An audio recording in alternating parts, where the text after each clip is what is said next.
Good morning. We're starting today's lecture by discussing still on the strategic management. This morning's lecture is on scanning the industry, tax and the competitive environment.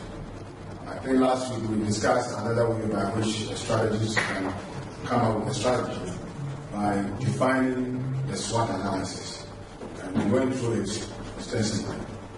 I would like to know if there are any questions, comments, suggestions from the class. And you understand, have you read any book that is in contradiction to what we discussed in class? Or have any other additional information that we have in the class? If nobody has that, then we'll start today's. And these are the purposes for today. We'll try to understand the dynamic nature and trends of the industry, the tax, and the competitive environment of the firm. We'll examine the processes involved in analyzing changes and trends, using the Porter's 5-factor approach. We understand how we try to understand the process for monitoring competitors and formulating competitive strategy. Remember, the key part of the strategies is to ensure that there's a competitive advantage over all the other marketers, all the other groups in the industry. So we'll try to discuss the technical strategy group analysis. And this will be the basis for this morning's class. The emphasis is on Porter's 5-factor approach as a means of formulating an effective strategy. And as you are all aware, strategy is both competitive and strategy is both defensive and offensive. So as you come up with a strategy, you must understand some of the elements that can have an impact on how successful and powerful your strategy will be. So, we said that the dynamism within a firm tax environment is generally influenced by factors and forces operating within the external macro environment. The external macro environment are the areas that you don't have any control. External to the organization has an impact on the organization. Meanwhile, you do not have control over the macro environment, but it can have an impact on the strategy. And then we look at it from the industry environment itself. Remember last week in our discussion we said that one of the reasons why organizations fail or firms do not do well in the industry they operate in is that they don't seem to understand the environment in which they operate in, the industry environment. They must understand the industry environment so that they can make an effort to make sure that they are in the right industry, they have the means to be very competitive in the industry. So this diagram just shows you some of the environmental factors that you must take into consideration in your formation strategy. And as I indicated earlier on, all these are beyond you. You don't have control over them. And that's why they call the personal factors, the economic, the social, cultural, the technological, the political, and the legal factors. All of this combined is the external environment. Then you have the SWOT, identification of the critical success factors, which you have to be able to meet. If you cannot meet those critical success factors, then you cannot be part of the competitors within the industry. So this diagram just shows you how each one of them can have an impact on the formation of the strategy. And this is the Porter's 5. The Porter's 5 forces model of Korea is a widely used approach for developing strategies in many industries. Porter contends that a firm strategy is grounded in the intensity of competition within its industry. So it means that you cannot have an effective strategy without understanding the competition. And Porter is saying that your strategy is dependent on the intensity of the competition. Then make another point to say that the intensity of competition varies widely across different industries, indicating that in every industry, depending on the place within the industry, the competition becomes more intense. So if you are in a technological environment, the competition is more intense based on the fact that it's a very fast and changing environment. However, in some industries, the intensity of competition is not so high. Whatever industry you are in, since it's a strategy, you must look at it from the perspective of how am I being offensive and how am I being defensive. And that's all Porter is saying. So according to Porter, the nature and degree of competition in the industry is influenced by the 5 interactive forces. This is the keyword. The 5 forces are also interactive. Independent, interdependent. They are not mutually exclusive. So if you are doing any analysis of any industry, you must understand that all of these 5 factors can have an impact on how your strategy will be formulated.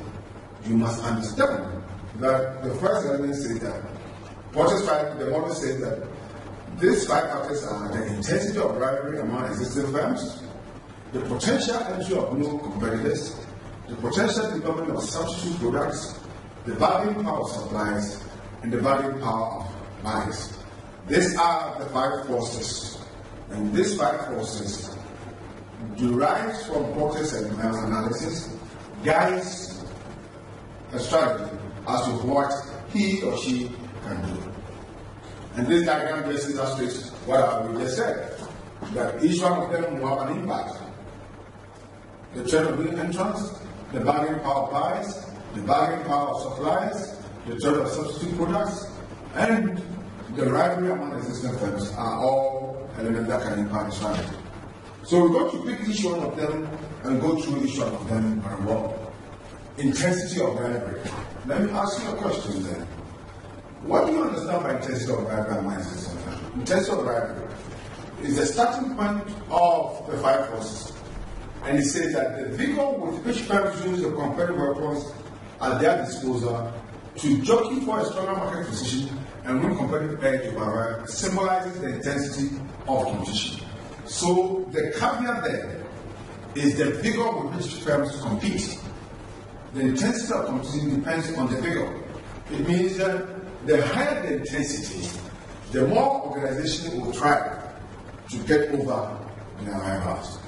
The higher the intensity, the more organizations will take every other means at their disposal to get an edge over their rivals.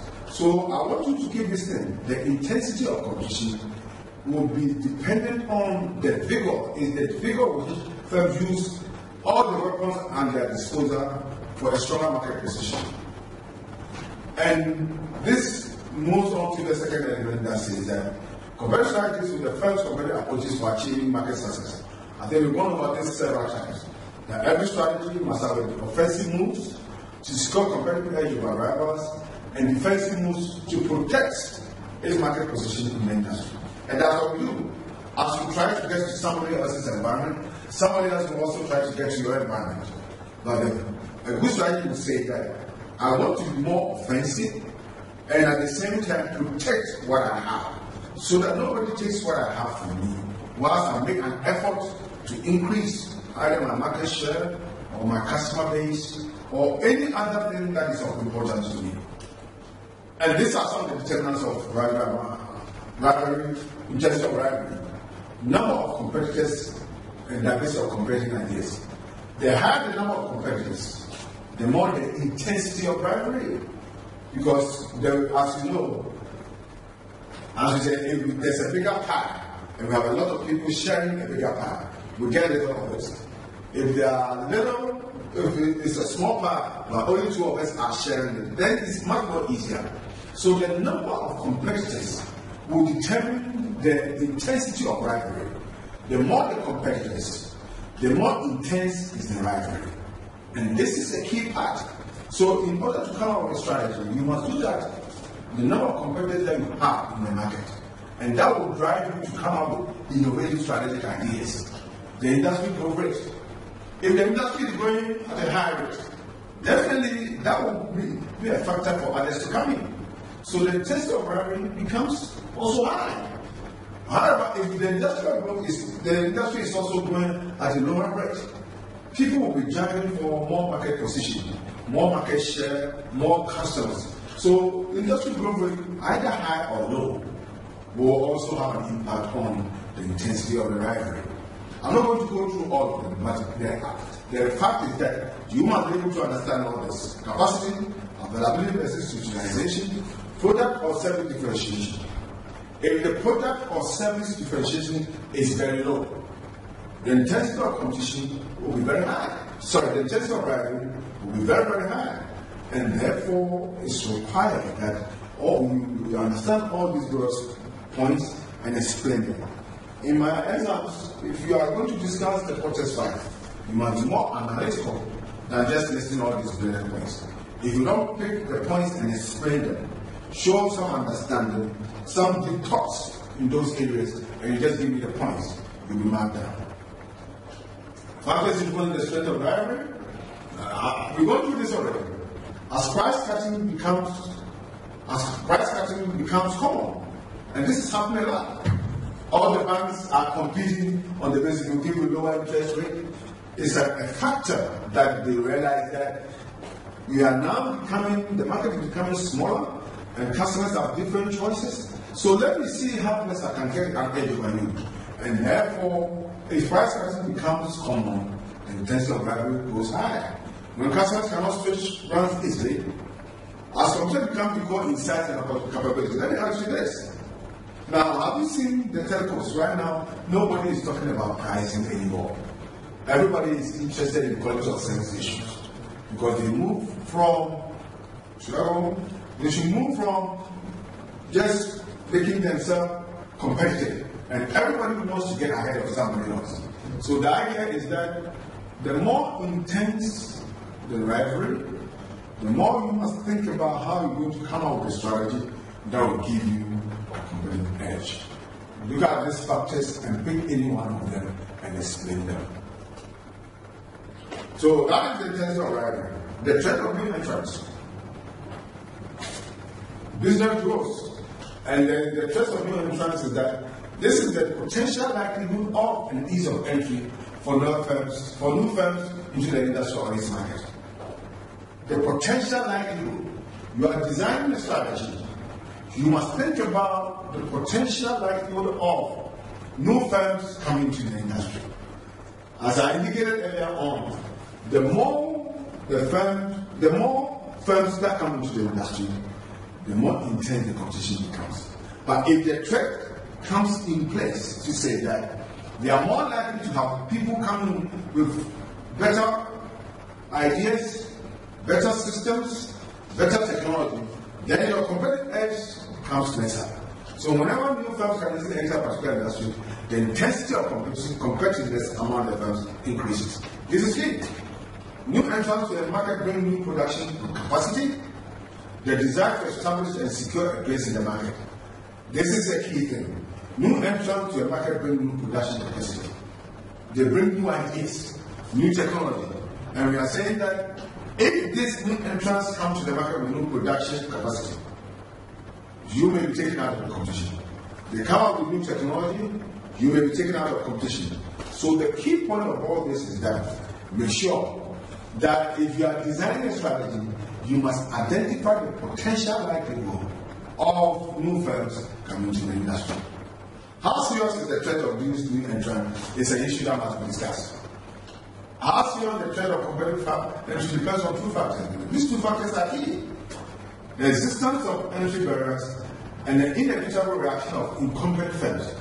This is the reason why some organizations, even though they want to come in, because of the existence of entry barriers, they cannot come in.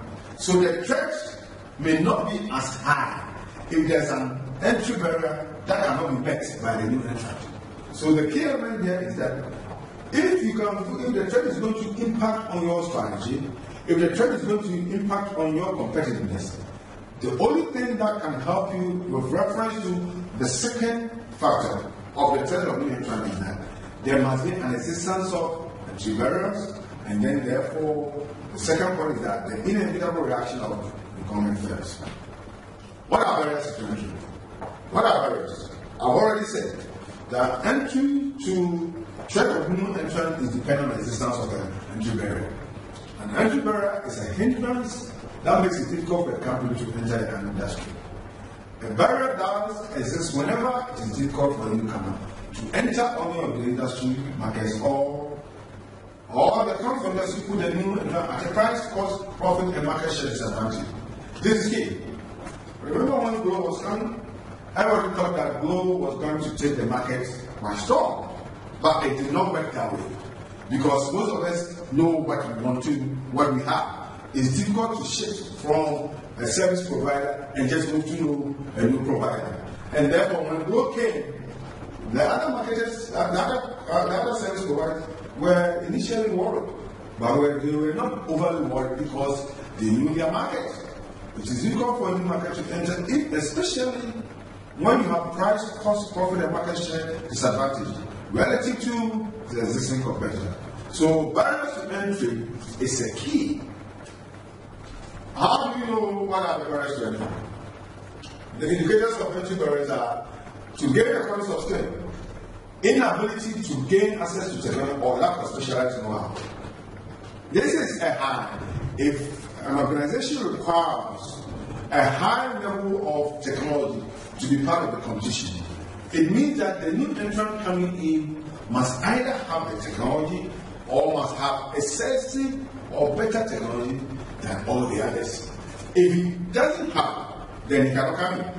And therefore, it becomes an entry barrier for new entrants to come in. The next one is the strong brand preferences and customer loyalty. This one we know it already. Let any new entrant come, any new service provider comes in, or any new firm comes in. We have built some loyalty to our provider already.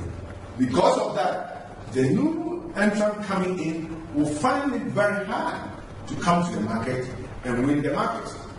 If the new entrant requires, the industry requires large capital investment, then it makes it difficult for the new entrant coming in if he cannot satisfy the capital requirement. So the key element here is that all these are indicators by which it makes it difficult for any new entrant to come in. And the threat will be reduced when all these barriers are high. Especially reactional existing firms. I'm still on how serious is the threat. The threat can only be serious if the existing firms cannot react. But if the existing firms can react, then it makes it very difficult for the new entrants to come in. And the existing firms can react in two ways. They can react by colluding or by forming alliances. If they collude, collusion simply means competing firms may cooperate within the industry to reduce output or raise prices in order to make the industry unattractive to a new entrant. Remember, we don't hear it much these days. But remember during the oil crisis, OPEC countries were reducing their output in order to ensure that anybody who comes in may not be able to meet the requirement that has been set for them. So if they collude, and this is purely based on the demand and supply in economics, the more, if two people compete, if two firms who are market leaders come together, they control the amount of goods and services that come to the market. And therefore, it makes it difficult for any new entrants to come in. All they can form are alliances. First, they enter into joint partnership to strengthen their position against the new entrant. We discussed this earlier when we said that we can either compete or cooperatively compete with somebody. So I form an alliance with 2 or 3 companies in order to scare off any new entrant that is coming in. And these are some of the things that we have to discuss when we are discussing the threats of new entrant. What is your job as a strategic planner to do? Despite new firms sometimes enter the industry with high quality products. So despite all the entry barriers that you may set, despite what the incumbent firm may do, some firms does not care. They will still want to come in. Or they think they have the capability to be part of the competition. So if that's the case, what will you do as a strategic planner? What you need to do is first identify the potential new firms entering the market. Monitor the new rival firm strategies, counteract as needed, and capitalize on the firm's existing strength. What it simply means is that sometimes you cannot force anybody to come in, especially when you are operating in a free environment, in a free economy, where government regulation does not restrict anybody coming in. Despite the existence of an entry barrier, they will still want to come in. You cannot do much than to find out who they are, what strategies they have, how can you counteract those strategies, and what is your firm's strength that you can leverage on in order to be very competitive. So we discussed that. And the third element of the Porter's 5 is the threat of substitute product or service. Firms in one industry are often in close competition with firms in another industry because their respective product and services are good substitutes. As a product or service perhaps produced through a different requirement enters the market. An example, I'm going to give you several examples as to how, if there's threat of a substitute product, then you must be very strategic in how you come to the market with a particular product or a particular service. And these are some of the examples that you have to have. Email is a substitute for the fax and the postal letters. So, assuming you are the manager at the post office, who sends letters anymore? Nobody. And therefore, if you're thinking about strategy as to how email has come to reduce the importance of postal services, then your strategy must be very innovative. The internet bottle water is a substitute for collagen. Producers of eyeglasses complete with contact lenses. That means that they are substitute for each one of these products. The sugar industry competes with producers of artificial sweetness. Plastic competes with glass. Tea competes with coffee. So all these are substitute products. So if you are in an environment where there is a substitute product, then your strategy must be totally innovative, totally different, that will give you an edge over your competitor. And that's what Porter is saying. Indication of substitute products. I like the second bullet. It says substitute limit the potential returns of an industry by placing a ceiling on the price of firms in the industry. By placing a ceiling on the prices firms in the industry can profitably charge. If you have a substitute product, the idea is that people can switch to the substitute, and therefore it's incumbent on you to make sure that you don't overblow your advantage by stressing so much on. You need to be able to gain competitive by stressing so much on what quality your product gives. Pause it. So if they are substitutes, then it becomes like a buyer's market, because the buyer has a choice to choose out of the various substitute on the basis of several elements. He can choose on the basis of price, he can choose on the basis of quality, can choose on the basis of performance comparison. The reason is that they are choices, and both products can satisfy the customer. So if they are substitute products, then you as a strategy must come up with a very effective way by which your product will stand out from the pack. And what you do most of the time is to mount up, a heavy promotion which you highlight the unique values of your brand. What it means here is that since the customer has a choice to choose A as opposed to B, why should I choose A as opposed to B? I may choose A as opposed to B because of certain attributes of B that A doesn't have. And those are the unique values of the brand.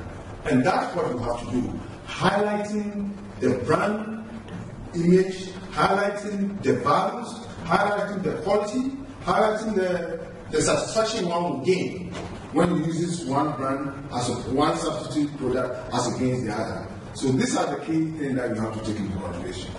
The fourth one, Porter talk about the bargaining power of the suppliers can affect your strategy.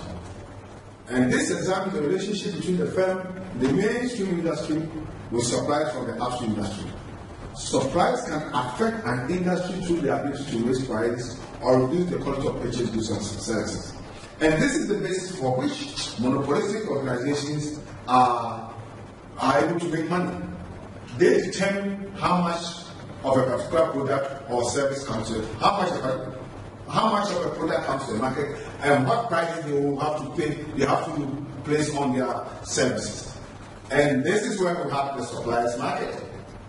The bargaining power of suppliers can have an impact on your strategy. And you say that the supply industry is dominated by a few firms, but it sells to many as in the petroleum industry. This is a typical example.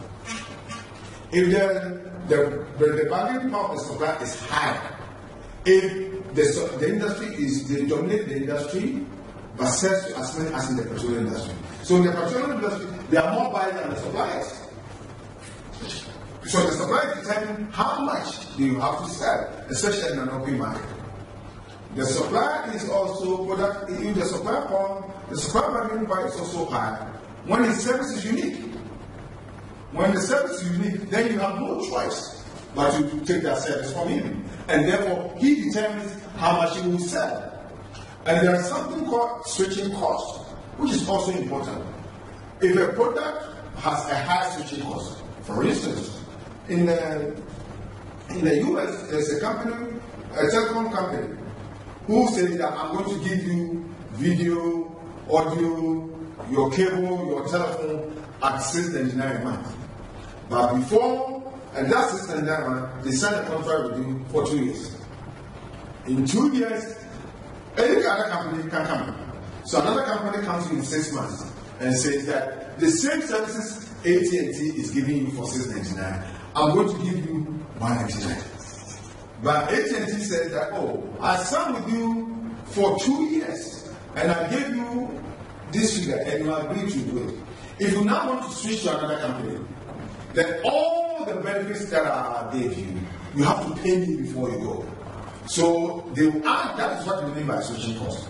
The cost of moving from one operator to another, because you think that operator is giving you a lower cost. And that element, if it's high, you will not go. You will stay where you are until the 2 years. However, if it's low, you will leave. So the supplier has a high bargaining power when there's a high switching cost built into his pricing mechanism. And that is a key element for which his bargaining power becomes high. The bargaining power of buyer. And this is the buyer's market. And this is where we don't want to go. So as a strategy, this examines the relationship between the firms operating the mainstream industry with their downstream customers. The purpose is to establish the revenue strength of the firm with the customer relation. Buyers' activity affects the industry through the ability to force down prices. Can buyers force down prices? Definitely. Buyers can force down prices. If they don't patronize it, you'll be forced to bring it down. So, or if they buy for higher quality or more services, you will bring your prices down. If they play competitors against each other. So I come to competitor one and said, I want to buy your product. I want to buy this computer from you.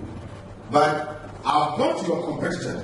Once you are selling for 1,000 Ghana, your competitor is selling it at 800. So if you don't do something about it, I'm going there. It becomes a buyer's market. I make the distinction as to what I want. And that's what we mean by the bargaining power of the buyer. That means that the seller is at the mercy of the buyer. He determines how much he will pay each of the sellers.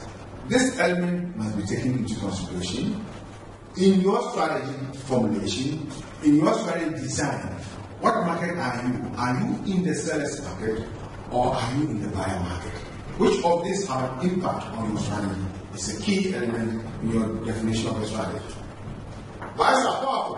When they purchase a large portion of all the seller's products, they have the potential to integrate backward. The product or service in question is standard, undifferentiated, and there are many suppliers. And indeed, this is a key thing. Look at the third letter point. Buyers are powerful when the product or service in question is standard. It's undifferentiated. What it means is that there's not much of a distinction between the product and services given by any one of them. So, for instance, Vodafone, or let's say GTUC and Ashasi, we are all in the educational sector. We are all providing education. If all of us are able to produce the same students and the same students get the same number, Ashasi cannot say that he's special. So he's charging the students $3,000 and GTUC are charging that much. They cannot do that. The product and service, if it's standard, such a what? Standard, isn't it? So you cannot say that yours is so different that instead of charging 5%, you go to charge 10%. Nobody will buy it. So the buyer has that power when you realize that the product is so standard, it's undifferentiated. Change supply cost by little. This is where the switch part, the other part of the switching cost, isn't it? There is no cost to me. Remember when they came up with normal portability? And you can port our numbers without any cost. So today I decided I'm a good I'm porting to NTN. The next day I'm porting to Airtel because there's no cost to me. I am powerful. And because of that, you, the supplier, must provide me something that is totally different for me to stick with you. And that is how powerful buyers become. Alright. All this that we are saying, the Process 5 model says that is to consider the industry and to identify the ability of each person to destabilize the existing situation. So, this is a very detailed part, but we're not going to use the mathematical portion of this. Each one of them, you have to make a determination how they will impact you. In the industry you are in, you may make a determination that the entrance of new entrants has a higher impact on your strategy. So you rank them. You can pick the bargaining power of buyers, you rank them. Pick bargaining power of suppliers, you rank them. So there's a ranking, and then you give you a weighted average. You give them a weight before you make a determination that this is how you're going to see them. So it says that if you look at the model in totality, it enables appropriate actions to be considered in order to take advantage of or defend the firm's competitive situation. So after you've done your environmental stuff, you are going to make a determination as to how you're going to proceed on the basis of all the weights that you're giving to the 5 forces. And if you are able to do it very well, your strategy will be able to stand the test of time. And this is just a small diagram to show you how it's done.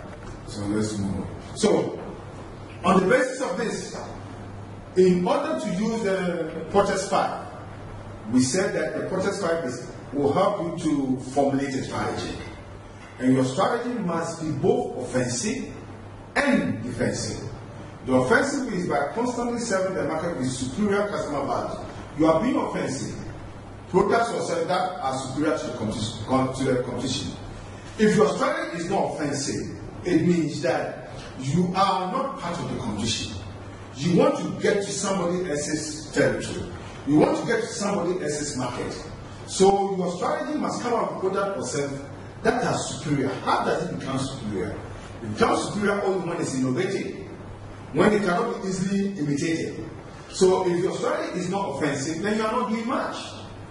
Your strategy must also be defensive by being innovative, aggressively introducing new product on a regular basis, or bringing continuous product or service or process improvement.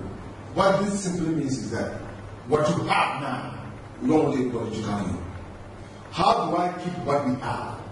GTUC, for instance, we are market leaders as far as primary school is concerned, because what we're doing is not done anywhere. But if we sit where we are, before we realize somebody will have taken over, isn't it? You think as we sit now, there are a lot of schools thinking about how do we also come with 1 year master's program? They are thinking about it. So if we sit and don't do anything, before we realize they will have taken over. So we are defensive of what we have, but we're going to add more to what we have so that we keep on becoming market leaders as part of our strategy. Okay. So that's what we mean by strategy must be both offensive and defensive. First, compete against potential winning by defending the market through continuous product or service improvement. So if my idea is that I make a determination that what I fear most out of the Process 5 is that there's a potential new entrance coming in.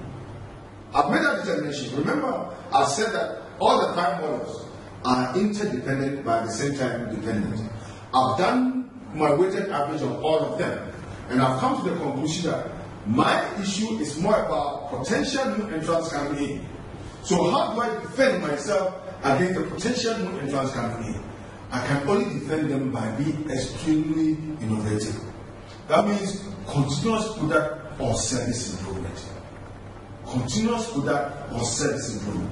Have you now seen that most organizations are moving from product improvement to customer service? They are paying more attention to customer service because if customers are satisfied, potentially you build loyalty among them. And as you build loyalty, they will stick with you. So let the new entrant come. You already know who you are going to service, isn't it? You are not so much interested in what they're going to do. So firms compete by anticipating and proactively accepting changes in the industry caused by new technology and substitute product or service. So this is another one. If you think that one of your biggest problems is the availability of substitute product, then you must have to come up with new technology that will come up with a better product, isn't it? Look at the consumables. They are coming up with better product on a daily basis because of new product that can be substituted for.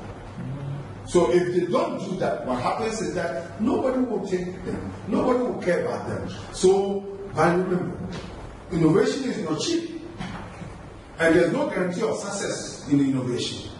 Innovation calls for R&D. R&D is expensive. So there's a quote that says that innovating is risky, not innovating is more riskier. So you are torn between a rock and a hard place, isn't it? If I don't innovate, I don't become very highly competitive. If I innovate, there's no guarantee of success. If I don't innovate, I stand where I am, I'll be taken over by events. So therefore, the key element is that as you determine that new technology can impact on your strategy, you must be cautious as to how you are innovating and how fast you're going. It's a dicey situation. You know, it's a catch-2020.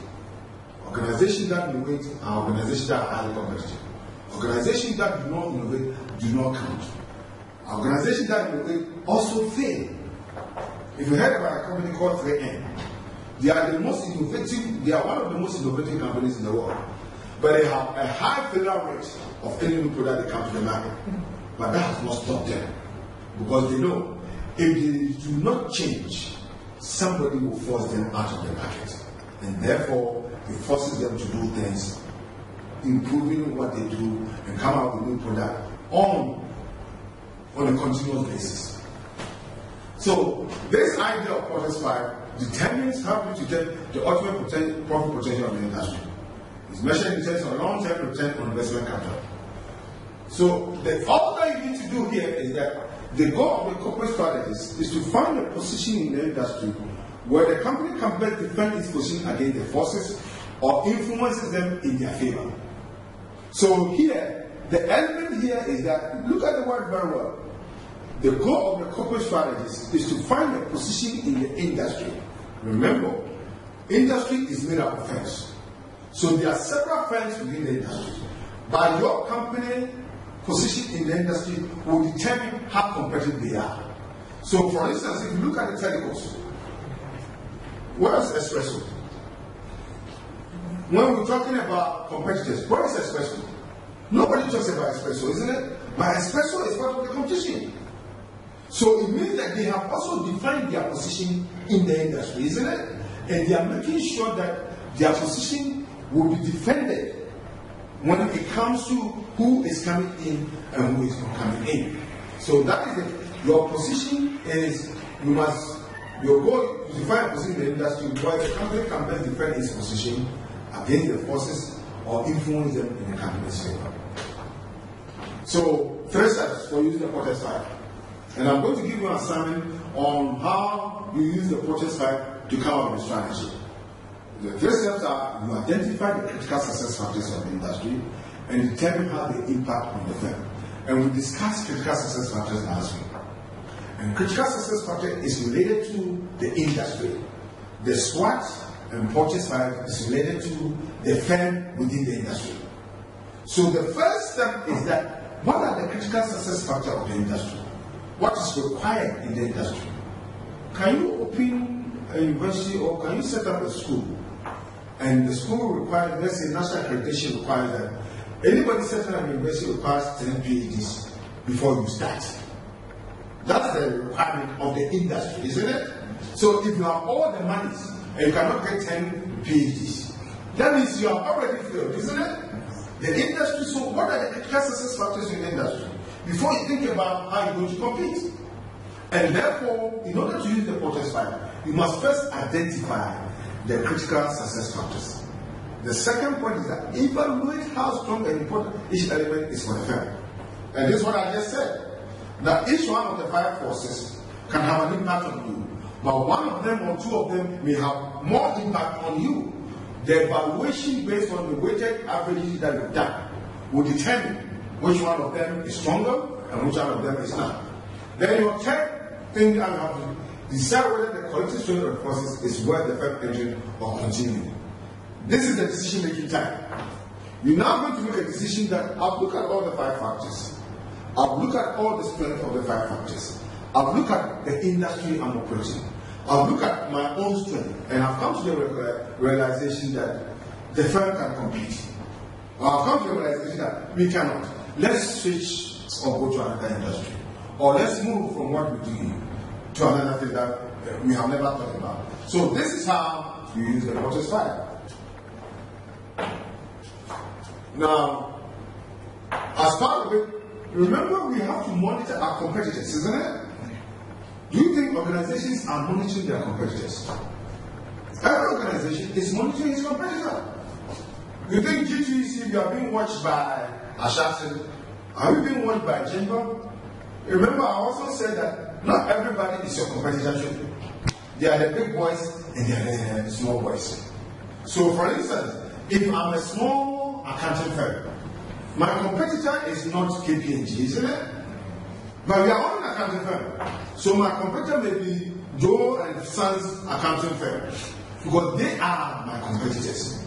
I must understand them and monitor what they do. Let the big guys also monitor the big guys. Is it clear? So you need to monitor your competitors. If you do not monitor them, they are monitoring you. And if they monitor you, they will know what you do and they will come with a strategy that will be offensive to you. So you need to monitor your competitors.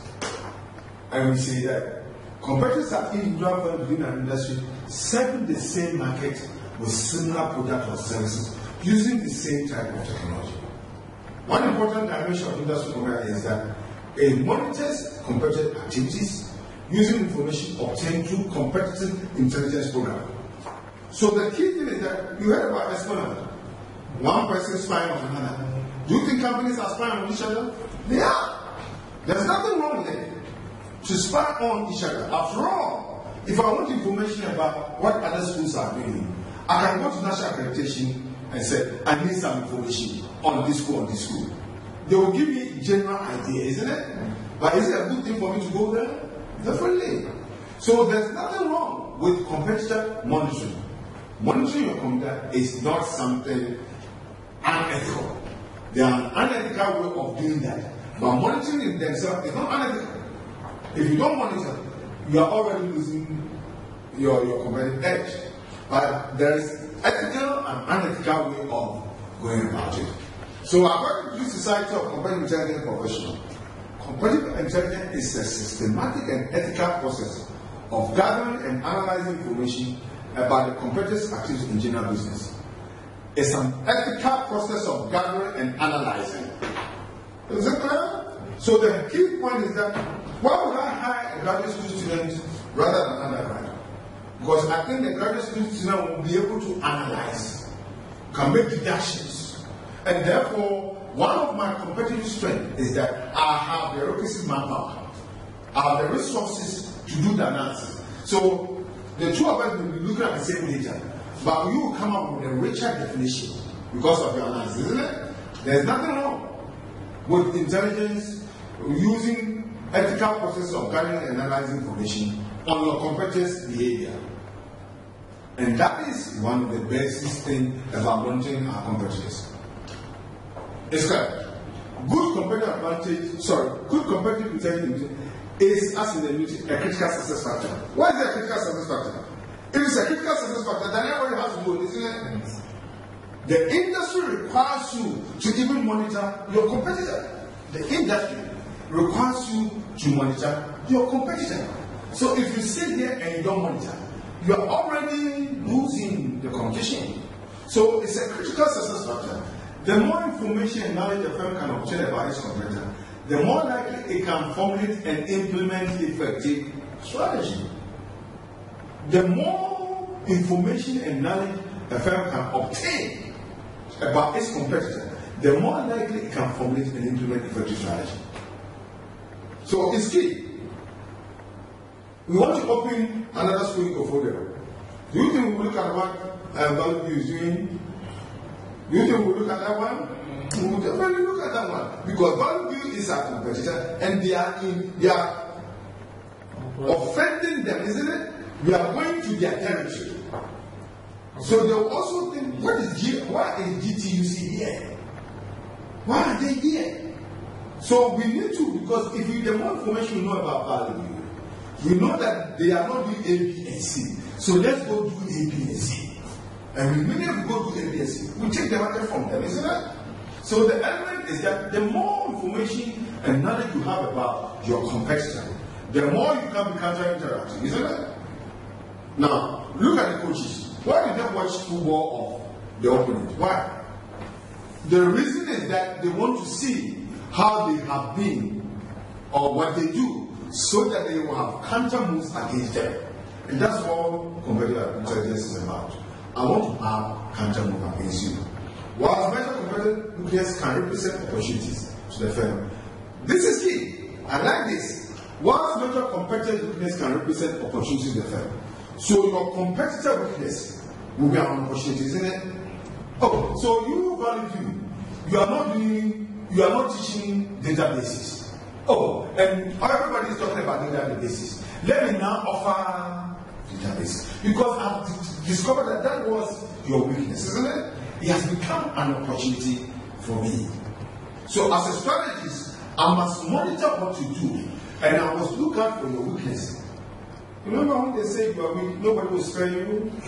When the bosses are fighting and they hit your eye, it's the only place they're going to hit, isn't it? Because they created a vulnerability, a weakness. And therefore, I want to use that as an opportunity. And then said, the measure may represent key traits. Measure competitor strength may represent your key traits. I'm using this as an example for you. Measure competitor strength. Can we compete with tech on the basis of their faculty levels? When tech has 100 professors, you cannot compete with that, isn't it? On the basis of the number of professors they have. So their strength can be our weakness. Because they now use that information to design a strategy. Is it clear? So some misconception is that intelligence program requires huge investment. It requires some element of investment, but it's not huge, isn't it? It requires some investment. Business equals industrial espionage. I don't know whether it's an industrial espionage or not. But business design, by our definition, is an ethical process of collecting and analyzing business information. So I'm not spying on you. I'm using my analysis to make a decision. The same data that is at the regulator. So do you think, why do the regulator require all firms within the industry to provide reports? For what purposes? They provide reports for them to make analysis, isn't it? Can I use the same reports and come up with the analysis and find out more about what to do? So the element is that even though it looks like I'm spying on you, it's business intelligence. Intelligent guy is an unethical business person. That is also not true.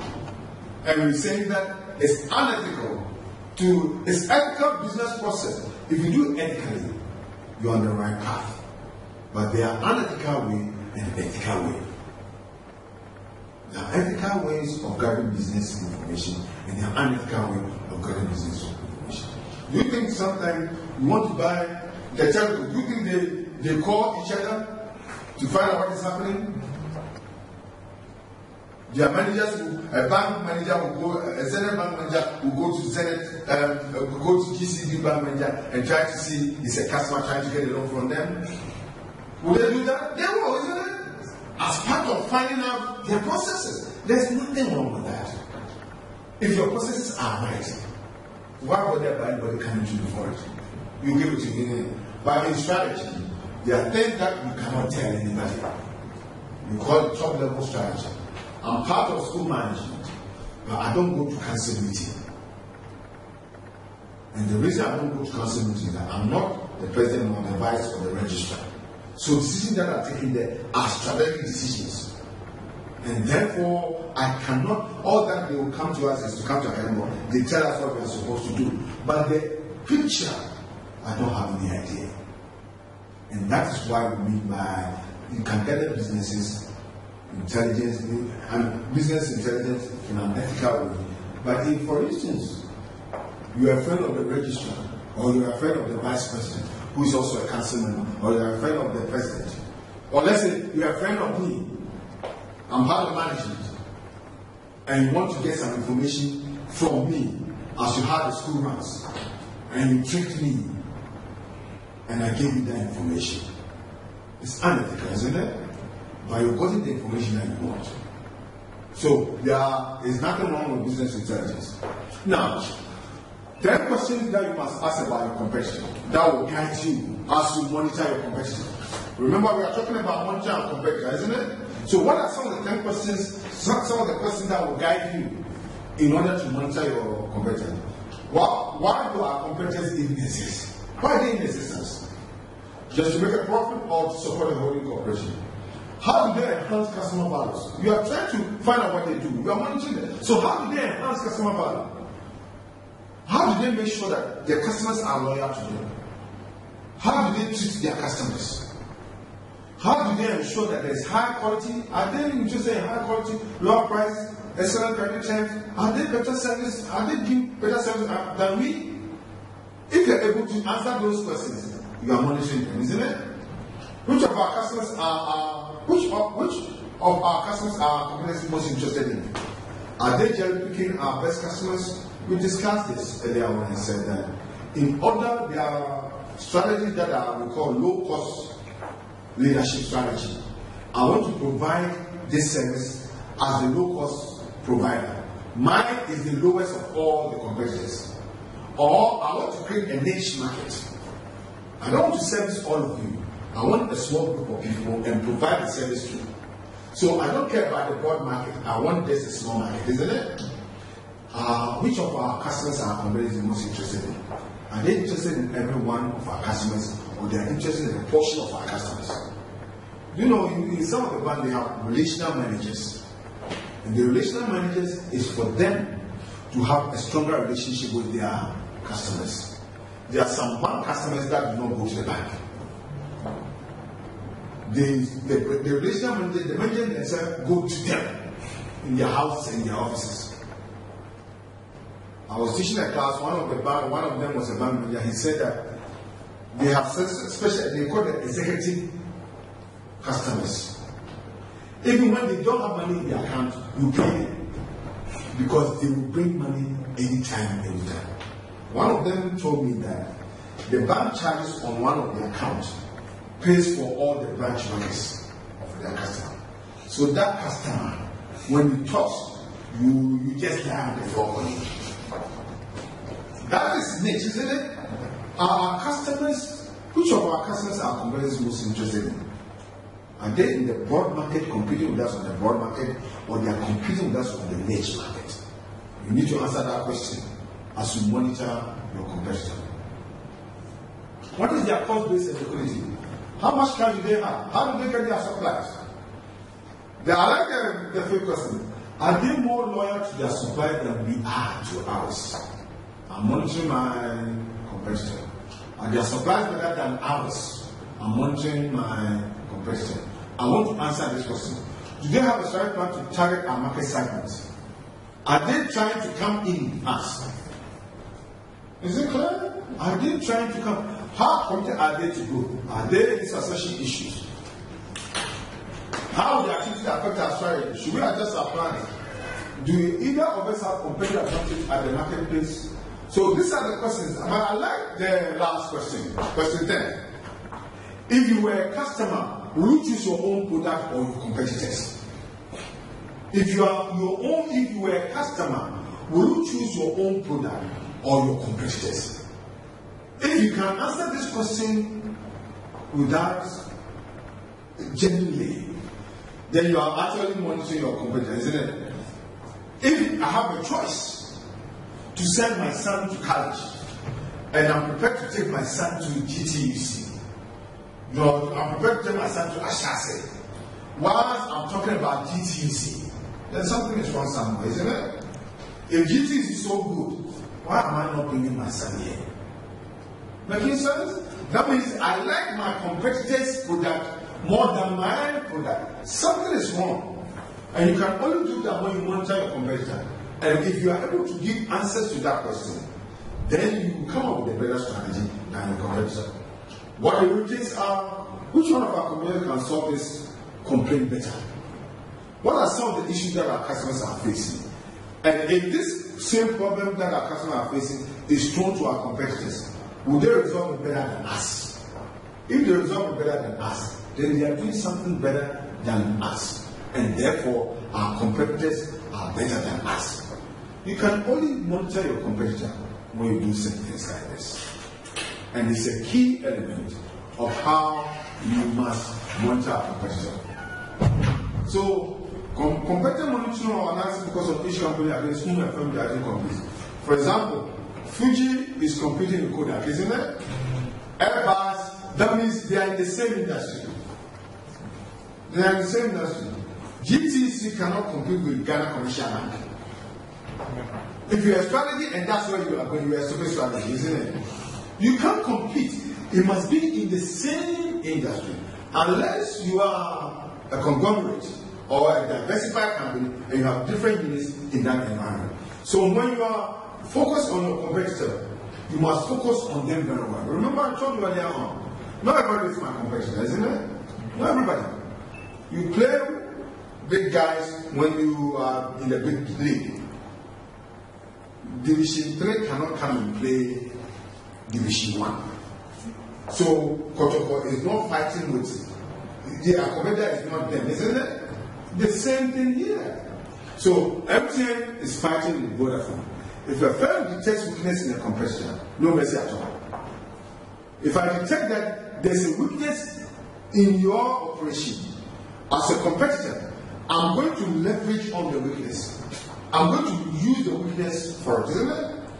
Is there no wonder that when the company expresses a problem, the PRs come on board strongly, isn't it? If they say that, let's say, there is some issue with, let's say, UPA. The managing director of UPA has done something. Immediately the PR will come strongly on that. Because they know the other competitors are going to take it, isn't it? And how come that the banks, are the banks not being, are hackers not hacking to the banks? Are they? Are they hacking? Yeah. How many times have we heard from a banker to say, oh, me and GCB, for the last 2 months, we've been hacked 10 times. But unfortunately, we were able to save all your money. Nobody will do that, isn't it? The moment you tell us that your accounts have been hacked before, all the banks will use it as something against you. Please, do not say with S Bank. They won't even mention the bank. Do not say with S Bank because your money is not safe. Come and save with us, isn't it? Because they want to capitalize on your weakness. If a computer, in computer monitoring, a firm seeks to understand the competitive environment and the critical success factors. In order to monitor your competitor, you must understand the competitive environment.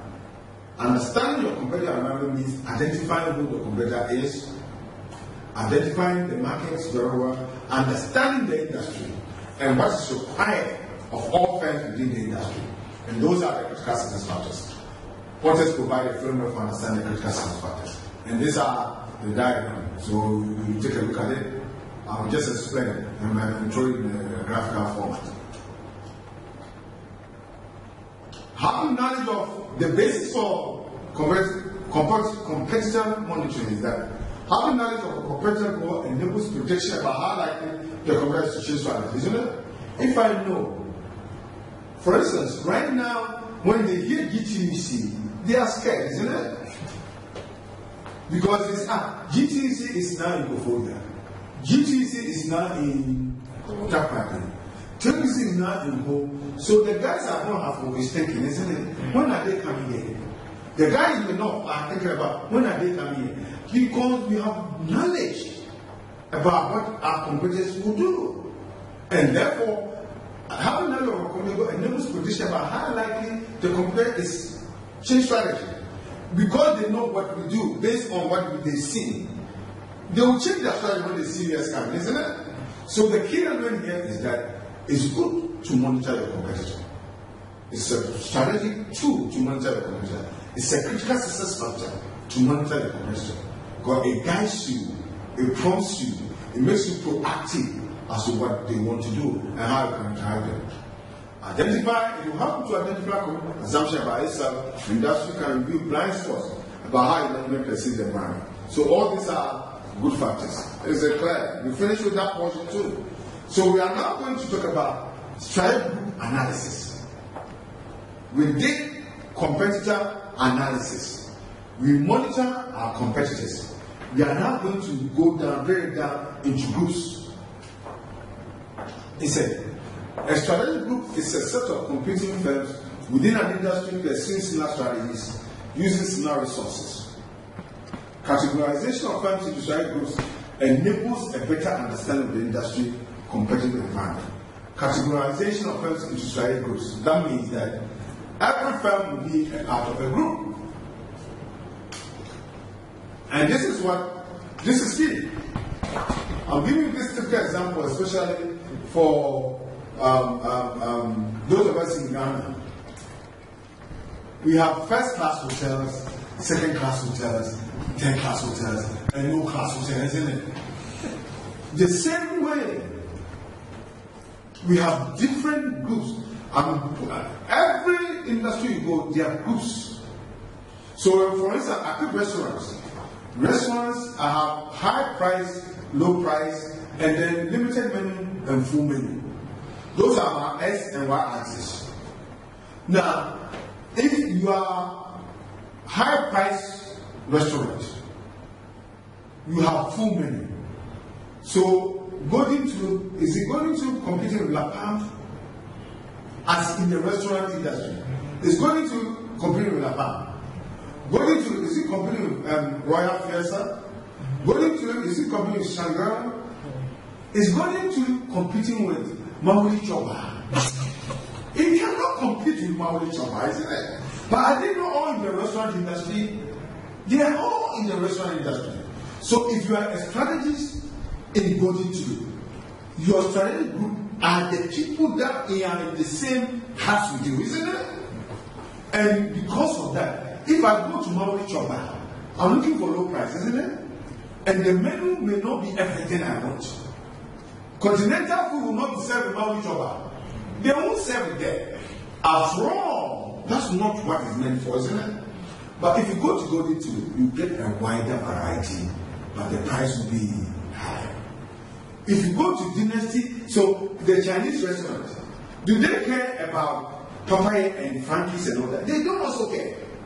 Because that's what they are, isn't it? If they are not the Chinese restaurant, they are Chinese restaurant and they are Chinese restaurant, isn't it? Some are high-class Chinese restaurants. So their prices may be high, but they have limited menu because they know what people want and they provide those for them. That's what we mean by strategic grouping. You group the firms within the industry based on what they do, their strength, and where they want to be. Okay? Now, I'm not going to go through this, but it's key. Basis of classifying strategic groups. And this is a particular author's, some author's definition, identification of their classification. The strategic group can be grouped under defenders, under prospectors, analyzers, and reactors. Well, who are the defenders? Defenders are strategic groups that have limited product lines. They focus on improving efficiency, not very active in innovation. They are defending, remember I told the strategies about two things, offensive and defending. So far they are defenders. They are defending their limited product line. They don't want people to come in. The little they have, they want to keep it. Because of that, they are focusing on providing high efficiency in defending what they have. The little I have, I want to defend it. And therefore, if you look at the 10%, they are not very active in innovation. Not very active. Because they have limited product lines and they want to defend that one. I don't want to add to my product line. If I add to my product line, I cannot defend all of them. So let me have that limited product line and still make sure that Once it's limited, it's sufficient, but I'm not going to be highly innovative. Then you have the prospectors. They are broad product lines, focus on product innovation by exploiting market opportunities. They are prospectors. They are looking for how could they improve their lot. How could they be proactive? Tend to emphasize on R&D. They have very broad. They are focused on product innovation. How can you be product innovative without emphasis on R&D? R&D is the basis of innovation. R&D innovation underpins R&D. So the element is that if your organization is a prospector, meaning is looking out for how you can increase or exploit the market with new products, and you can only do that when you are doing R&D, when you do a lot of R&D, and we call them prospectors. Analyzers, further operate in at least two different product markets area, one stable, the other rural. Analyzers. They are high and wide product lines, but they have different areas and where they focus on. They have one stable area and one rural. Efficiency is emphasized in stable areas, innovation in rural areas. And all these are analyzers, and then the reactors. They react. The organizations that react. If you are not proactive, you are reactive, isn't it? That means you don't have a defined strategy. When you think that you are being chased, you know the 5 factors are, when we say you are doing a 5-factor strategy, what it means that when there's fire burning here, you rush.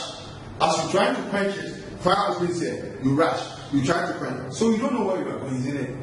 You move with the tide. And that's why we call them the reactors. The organizations that will do anything based on what the environment is said. They do not have a focus plan. Right? In selling cars, when somebody comes to tell them, oh, cars are not good, let's sell building materials. He moves to building materials, isn't it? Then, immediately he went to building materials, he realized that he cannot stand the heat. Let's go to China. So they are acting to the environment, isn't it? And they are organizations that operate on that level. We call them reactors. They are often ineffective in response to environmental pressures, tend to face strategy changes. That is not good. And I'm using an example in the case that is in the book I'm using. So major US airlines are reactors.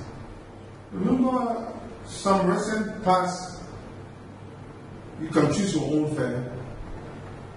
There were some, this JetBlue is an airline. They call them low-fee airlines. That means that when you go in, they don't give you anything to drink, nothing to eat. But the cost of that is given to you to have lower fares. That doesn't make sense. If I'm going from Accra to Takoradi, they'll give me some peanuts and other things to drink. But it's part of the fare. So if the fare is 200, it's part of the fare, isn't it? JetBlue said, please, you pay 100. But when you come, you don't expect anything. When you get home, you eat, isn't it? Immediately they started doing that. The big guys said, they are taking market from us, isn't it? And they are reacting. So they came up with several things, but it never worked. The idea is that you must have a plan in place that you follow through after you've done an extensive analysis of the environment. That is why this topic is about the environmental analysis and the competitive environment. You must understand the environment. You must project. Strategies are forecasters too. The future is unknown, isn't it? But you can do a forecast to say that the environment will operate this way, will operate that way, will operate that way. So we're done. Okay? That's it.